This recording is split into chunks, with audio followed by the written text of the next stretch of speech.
Всем привет! Сегодня буду варить лечо. Делаем заготовки на зиму.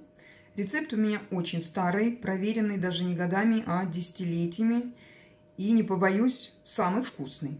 Вот сколько я в жизни своей не пробовала, наш рецепт самый-самый вкусный. В первую очередь мы занимаемся помидорами. Их нужно тщательно промыть, перебрать. И далее помидоры мы нарезаем на томат. Я просто вот такими кусочками режу. Можете на мясорубке их накрутить. Пожалуйста, как вам удобно. Убираем все некрасивые места, плодоножки вырезаем. То, что нам не нужно.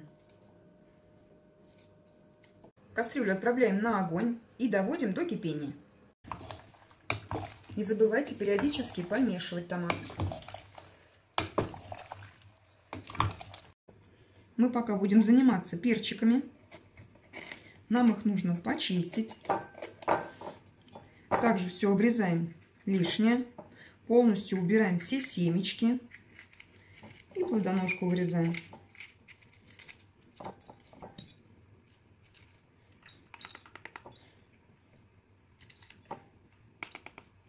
Вот такая чистенькая должна получаться. Ничего не должно лишнего остаться.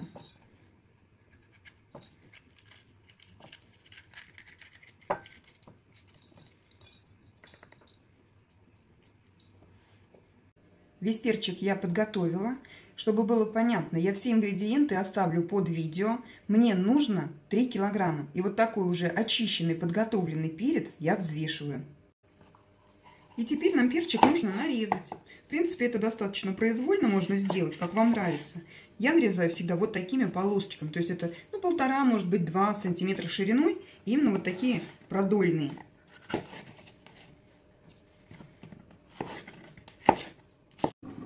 Теперь возвращаемся к томату. Когда мы его довели до кипения, оставляем на маленьком огне под крышечкой вариться примерно 15-20 минут. Но я думаю, вы сами увидите, когда помидоры будут готовы. Вот посмотрите, такие они должны получиться. Теперь выключаем.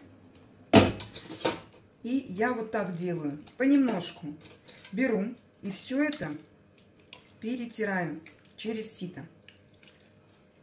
Если вам совсем лень возиться, вы можете, конечно, это просто измельчить блендером. Но тогда вы не получите такой хороший томат. Просто вот смотрите, это все достаточно быстро делается. То есть для меня лично не трудно лишние там 10-15 минут вот так повозиться.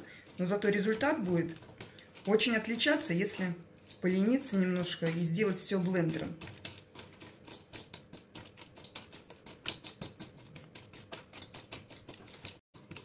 Вот просто посмотрите, сколько лишнего остается. Это вот такой жмых абсолютно ненужный в томате. И очень, честно говоря, неприятно, когда попадается вот эта шкурка от помидоров, семечки. Просто кто оставляет, потом вот люди сидят и плюются. Я вот это, простите, терпеть не могу. Поэтому я всегда это все убираю.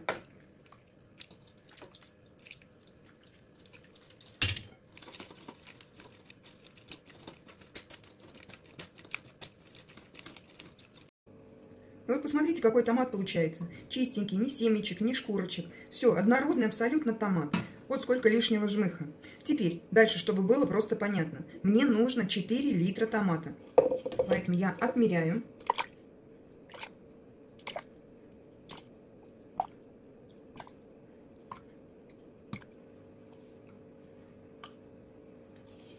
И переливаем обратно в кастрюлю. Просто когда вы будете набирать помидоры, рассчитывайте, чтобы вам хватило. Если вдруг немножко не хватит, можно добавить немножко водички. Но если лишнее останется, тоже не проблема. Можно что-то приготовить или баночку чистого томата закатать также в зиму. Томат опять доводим до кипения, пока под крышечкой. Мы пока будем заниматься чесноком. Нам нужно 5 головок почистить. И нарезаем брусочками.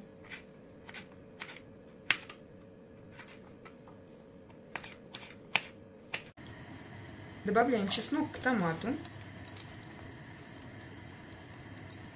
Сюда же стакан растительного масла. Я беру обычное, не рафинированное. Стакан сахара. Соль 2 столовые ложки без горки. Соль берем обычную, не йодированную, не экстра. И сюда же совсем немножко, вот буквально символически, черный перец и душистый перец. Все перемешиваем. Все, и закладываем перчик. Все доводим до кипения. И после этого варим, ну, примерно 20 минут. Вы сами увидите. Перчик, он станет мягкий и как будто слегка прозрачный. Не забывайте перец периодически помешивать. Просто, чтобы он у вас варился равномерно. У меня немножко больше времени ушло. Я с банками провозилась, но это буквально лишние 5 минут. Вот когда он у вас уже будет готов, вы сами увидите. Он не вареный получается, а такой, как я сказала, как будто слегка прозрачный. Он просто становится такой гибкий, податливый. Вот, надеюсь, видно. Немножко просто меняет свою структуру. Теперь мы добавляем сюда 2 чайные ложки уксусной эссенции 70%.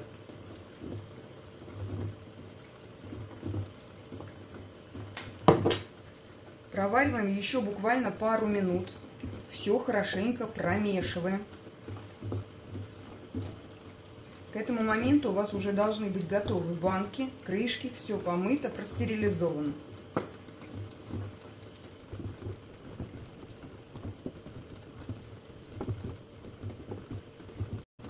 И теперь аккуратненько раскладываем по банкам. Огонь мы не выключаем. Пусть он у вас потихонечку булькает.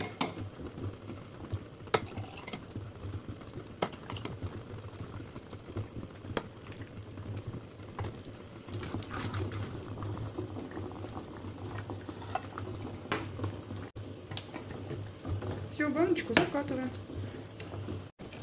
Все, баночку закатали. Теперь нам нужно ее перевернуть на крышечку кверх ногами и укутать чем-нибудь теплым. Все баночки у меня готовы, они уже остыли. И теперь их можно отправлять на хранение.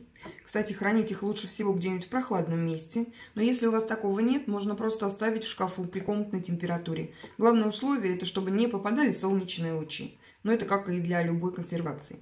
Еще раз повторюсь, что вот такой мой вариант лечо очень вкусный. И даже если у вас есть свой хороший, проверенный, любимый рецепт, попробуйте мой, поверьте, вы не пожалеете. Всем спасибо, приятного аппетита, пока-пока.